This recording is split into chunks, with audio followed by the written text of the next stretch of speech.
Good morning.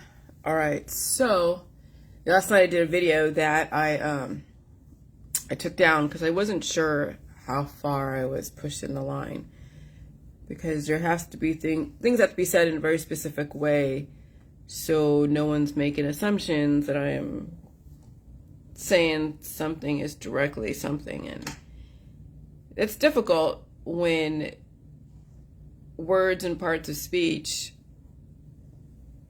can paint a picture that doesn't take into account all the perspectives and all the factors that are involved. And that's the hard part about somebody giving you an argument, is they've developed an argument that they will then punish you for that argument, or social media will punish you for a very blatant black and white argument that doesn't take into account so many factors. And so you have to learn how to speak in a way where it gets the point across. You are not being discriminatory and talking about only one thing. You really have to bring in that thing that isn't like obvious and isolated, but you have to also bring in all the other things, okay, that also represent that thing. And so that way, no different than, pointing out somebody specific, you're not picking on something. You're not picking on a person, place, or thing, or an idea. You're looking at it, the whole idea as a whole needs to be questioned, not that specific thing. So learning how to argue your point without coming off like a very black and white, superficial person who has been given arguments is an art. It does take understanding the English language and how to paint a picture with different words, of which I have been learning for the last couple of years, especially when the Federal Trade Commission told me I couldn't use certain words and I couldn't say certain things in the way that I was saying it. And they were absolutely right, because everything that I was saying was not correct. Jelly juice is not a cure, and it will never be a cure. It's not because cures are deadly, and we're finding that out now, that cures are deadly.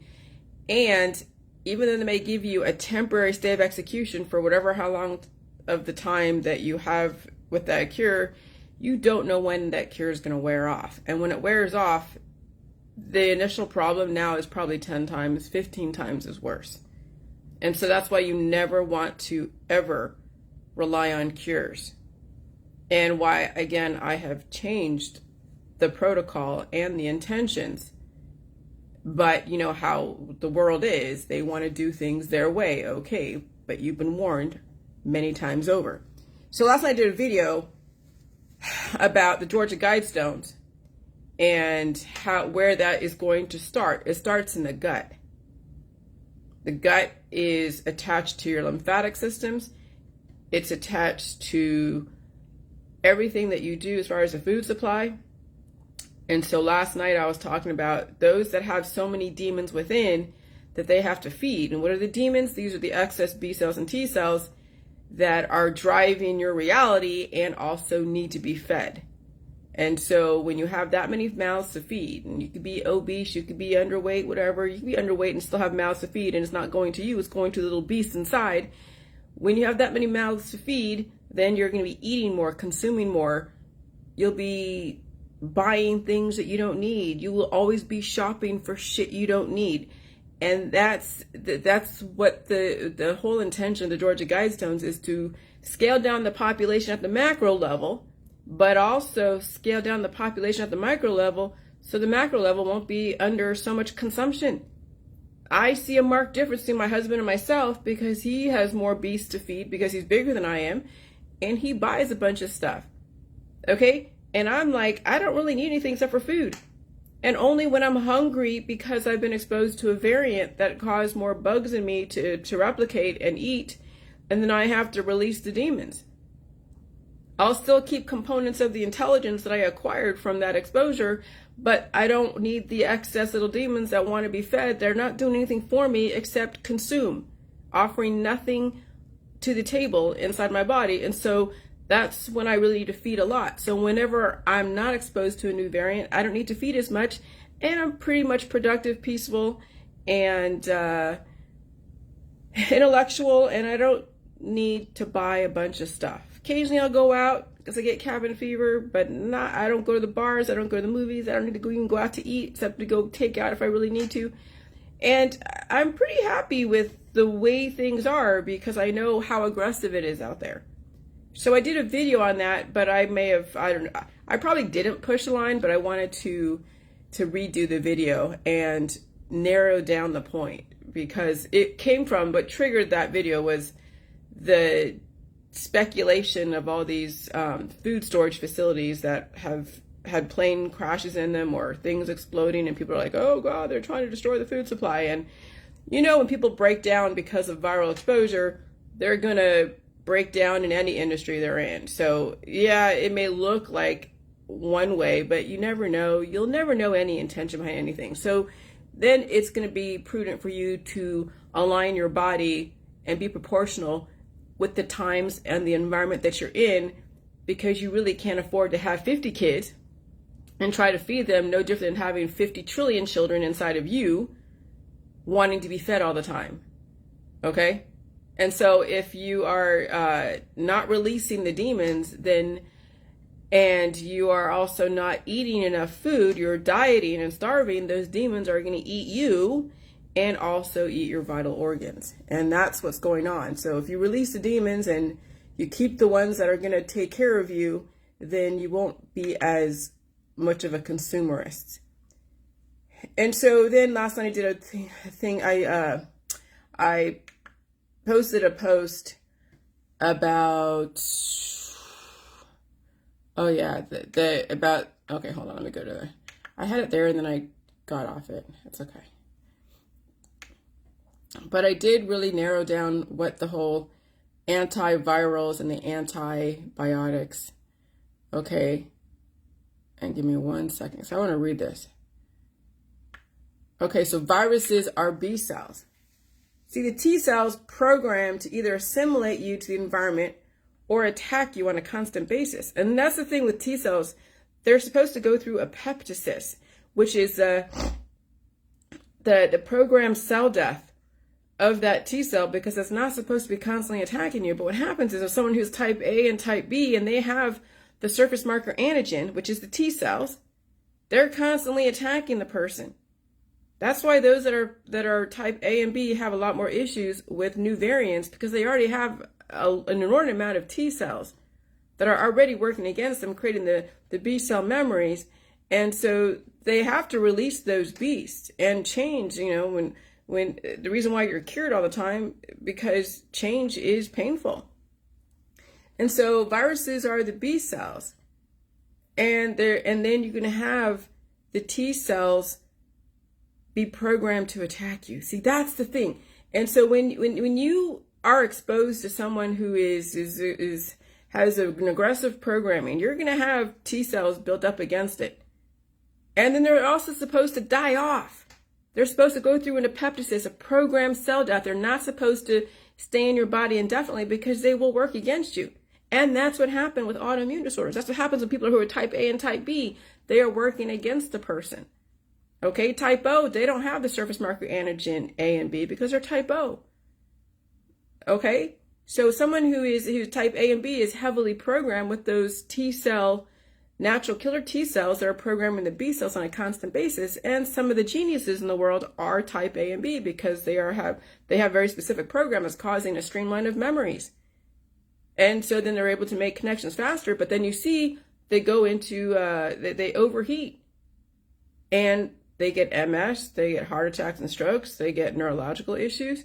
And so the blood types of A and B, who are highly intelligent, yes, a vast amount of T cells that weren't programmed to die have a short lifespan on Earth, but they do have an aggressive amount of intelligence.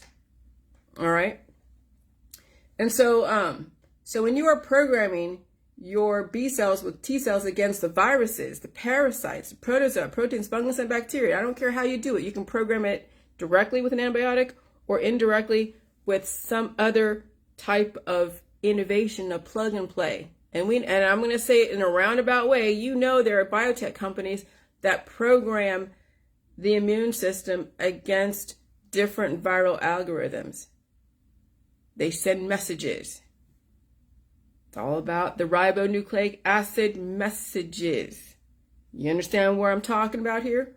And so when you are programming your body against the viruses, the parasites, protozoa proteins, fungus and bacteria, with the B cells being programmed by the T cells, then you are creating more B cells and T cells against your body. And this is why people don't survive environments such as this, even when they have the therapies, because they're not releasing the demons. They already have a stagnant digestive system. They've already been atrophied. That's what the whole thing with the Sphinx and the sphincter and all that stuff, and the really crazy stuff that I'm talking about the last couple days, that people are going like, what the hell? But that the answer is in the anus, I tell you.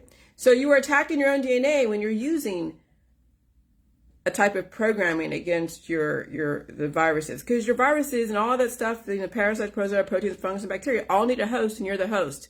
So when you're attacking those specific microbes, then you're essentially attacking yourself. Well, then how are you supposed to control the infection? Well, you got to bring a higher sodium diet. You got to do a saltwater flush maybe once a year, but you have to still build yourself up and down, whatever, to get to a certain point. And then you got to release, the excess demons. And that's all part of the whole saltwater flush, the purification.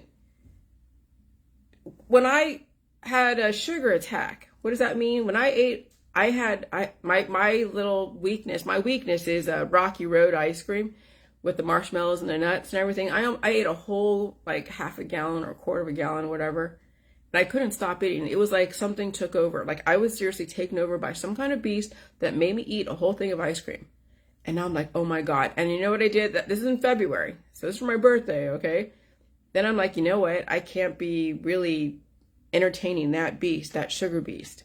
And so what did I do? I did a saltwater flush. I just did like maybe a tablespoon, 2 tablespoons of salt in like a half a cup of water. And I just downed it.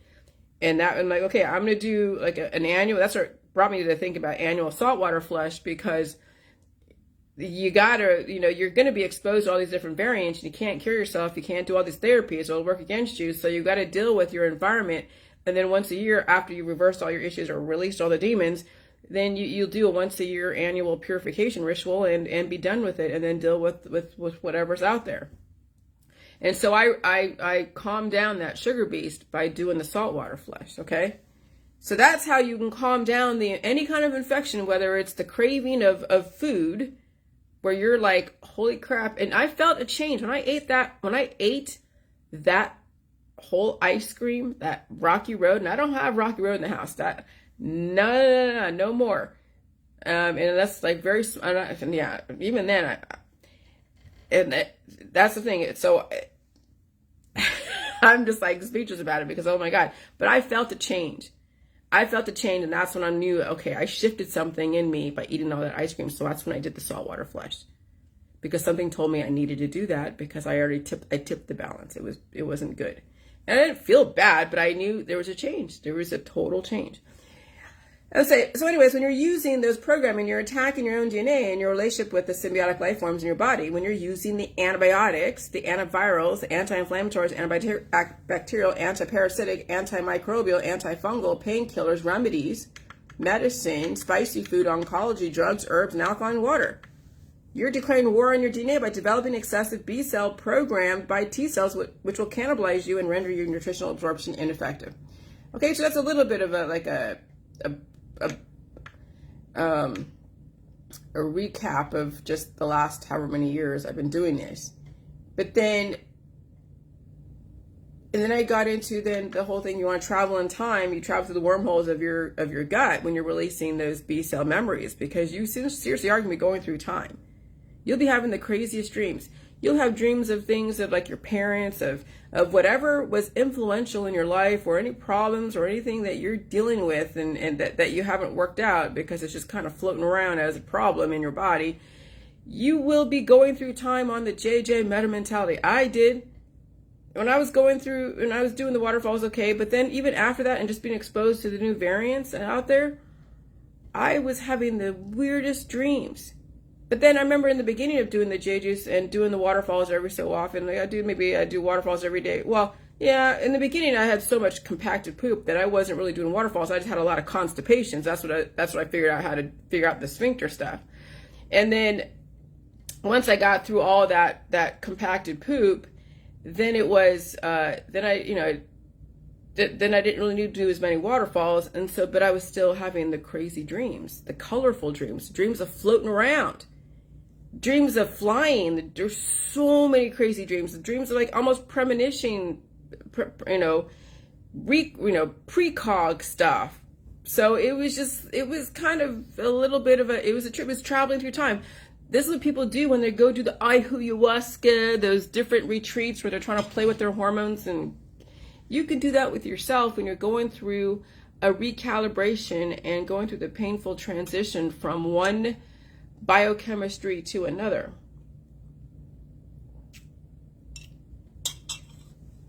Okay, so I talked about the T cells, supposed to have a cell, planned cell death. So the JJ never develops antibodies, but yes, if you do too much, it will trap those antibodies within you. Okay, and that's what I've told you guys. There's a balance when you're doing the J juice. It's supposed to be a catalyst so you can release those little demons that are going to be the mouths that you have to feed that you can't afford to, not in this crazy world right now. And then you have to then feel the pain. You got to feel everything. You got to blow your nose. You have to learn how to blow your nose, hawk up loogies. You can't always go through your second lines of defense. You can't throw up. I mean, that's an eating disorder when you're always throwing up. And then if you're always going through your second lines, like the waterfalls, that will then trap all the antibodies that are working against you in your body, and then they rear their ugly head. Okay? So the JJ never develops antibodies. But again, you don't want to trap the little beast inside of you. And so the thing with autophagy and apoptosis. Autophagy is when you are disassembling dysfunctional cells, and that's what happens during the waterfalls. Is that the things that are being released from your body were dysfunctional. You finally gave the power to your immune system. Your body finally got its voice. I remember for the longest time I didn't have a voice. I didn't have a voice about anything, about what was going on with my childhood. I didn't have a voice about what was going on with different things that are going on in my life. I just felt like I couldn't say anything because I was going to offend somebody, or I was going to upset my own environment, my own marriage, or upset anything else. And so I have been like finding my voice in everything. And you've seen it. I have put out so much stuff on Facebook because that was the only avenue I had. I didn't have any other avenue. People were not listening to me. They were in their own little world. You need to assimilate. You need to assimilate. Fuck you. I don't want you to assimilate. I want my life back in so many different ways. I want my life back. And so your body finally gets a voice. When you give your body the food and the energy to release those little demons that were torturing everything in your body finds a voice, and it releases those dysfunctional cells. It's going to be the best relief you'll ever get when you can finally tap into autophagy. Not the fasting bullshit, not the detoxes in the holistic world where they're like, oh yeah, it's all about autophagy. And all they're doing is just putting to sleep the demons, so you think when you don't feel anything that you've done the autophagy, autophagy, whatever. But no, people have to do detoxes all the time. Salt water is a purification once a year. Once you've done all the recalibration, release the demons and salt it in, and you still salt in. But autophagy is something that is the mechanism with the waterfalls initially. And you will see so much crap in your toilet. I saw so many liver flukes, things that look like pods. Like serious pods that look like the corn nuts. I haven't seen those at all in my poop at all. I mean, I eat corn, but it doesn't look like the shit that came out of my body when I was doing the waterfalls. I had liver flukes, I had a waterfall. I had these little things look like little tiny worms that were like they're all squiggly. It's like a circle, and then you have all these little squiggly things that were coming out. I saw that shit in my shit.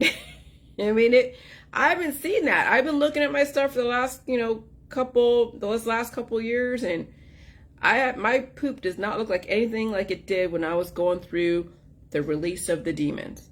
Like literally, and that's what changes you, is when you release those demons and release all that programming, all those different personalities are trying to make you say stuff and do stuff. Everything changes in your life. You have a whole different reality. And yeah, you'll reverse the aging process, just like the whole physics thing. Reverse engineering all the different physics formulas and chemistry. Understanding that words are just translated into alphanumeric, and then also translated into formulas and equations and chemistry and chemical reactions, and you realize everything is connected. And so when you figure out the physics of it all, autophagy is physics, and you realize reverse engineering, everything, like when you go forward, you can go backward. Time is all relative to the death process. If you didn't have a clock, if you didn't have deadlines, if you didn't have a government or anyone telling you where to be, when to be, whatever, time wouldn't exist. Time only exists within the construct of the society, and then watching things decay and watching things come to life. If you didn't die, you wouldn't really have any kind of connection to time unless you're watching a clock all the time. If you weren't degrading and declining, you wouldn't have a concept of time and age and all the milestones. And so then you're like, well, if you can reverse the aging process, what else could you do? Then you look at all the formulas and equations, you're like, oh yeah, here's the entropy, here's the law of thermodynamics. And there's a specific formula there, and there's also concepts. So there's a formula or an equation. Then you have the words that explain it. Okay? And then you look at it and how it translates into your life. What is entropy? When a person's declining, everybody on your Facebook that is declining with cancer, disease, chronic illness, and the aging process, they're tapping into entropy. Well, what about negentropy, which is the opposite of entropy? That's when when you take your current society and you see what they're going this direction, and you're like, well, we need to go back this way, but not go back fully. But you need to go back this way to kind of catch yourself in the middle somewhere. Anything that someone puts out there through a physics equation can be reverse engineered and reversed, but not reversed all the way to the other end and be on that end. You can't take someone who is matured and turn them into a baby. That's not going to fucking happen. But you get to a maturity point, and then you start declining. You can take that declining process and go back to the point where you finally became mature, and you stay there, but you still can gain intelligence, but your body isn't breaking down or isn't going back to the stasis of a baby, okay? And you will be the smartest person in the world because your body is not breaking down. You're able to take in new information. You'll have photographic memory. You'll take on information, release the toxic bullshit that's out there and all the antibiotics and all the people's therapies. And every single time you read something, you're like, oh, wow, I see this. Like now when you see words, you start seeing the patterns. Like cell phone. What is it? Cell phone, and there was something I saw about a cell phone and I don't know. Never mind. I saw something earlier. But you start seeing patterns in words. You start seeing the etymology behind words. So everything is hidden in plain sight. Sphinx, sphinxter, hidden in plain sight. Remedy, medicine, all the therapy, the RAPE. Okay, you start seeing patterns. You start seeing a story behind a story. You start seeing the footnotes. And you're like, holy shit. There is an actual meaning behind these words, not just the actual dictionary meaning, but there is the actual reason why these words came together. Okay? So, anyways, you want to change the world? Change the formulas.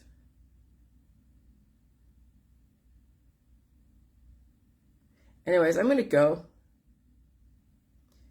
because I'm going to take a break for the next couple of days and just kind of do my thing, let this all resonate. Because I think I've finally given you guys everything that I have been doing, have done, what I've experienced. Now you've seen what COVID is like, and you know that even with COVID, there's going to be other variants that are going to be out there that will be talked about in the news, and everyone's saying, oh my God. And you'll know how to deal with it. You know that when you have predispositions that you have not released yet, that any viral variant is going to wake up everything in your system, and then you'll have to deal with it, and you may want to stay home more than not. Or you say, okay, screw it. I will just live out this life and enjoy it and go out with a bang. And by all means, that's fine. Go out with a dignified way without taking everybody down with you. But just understand that now you know how these viruses are going to wake up everyone's immune system as well as yours. And everyone's going to be out there as toxic as hell. And you're going to have to figure out what you can handle and still get your job done, pay your bills, and take care of your kids, husband, wife, dog, and whatever, and cook meals and shop and basically do your life and still try to survive the simulation. And so you understand the sphincter stuff. You understand that you're going to have to salt out, salt in relative to BMI. You have to eat all food in the food supply. If you have food allergies, do things slowly. Release the demons by blowing your nose. A few waterfalls relative to, again, your BMI and all that stuff. And find a way to be strategic. And again, this public world out here, where people are out there milling around, acting as if everything is normal and their kids are out there. I don't know, man. All right. Good luck. Bye.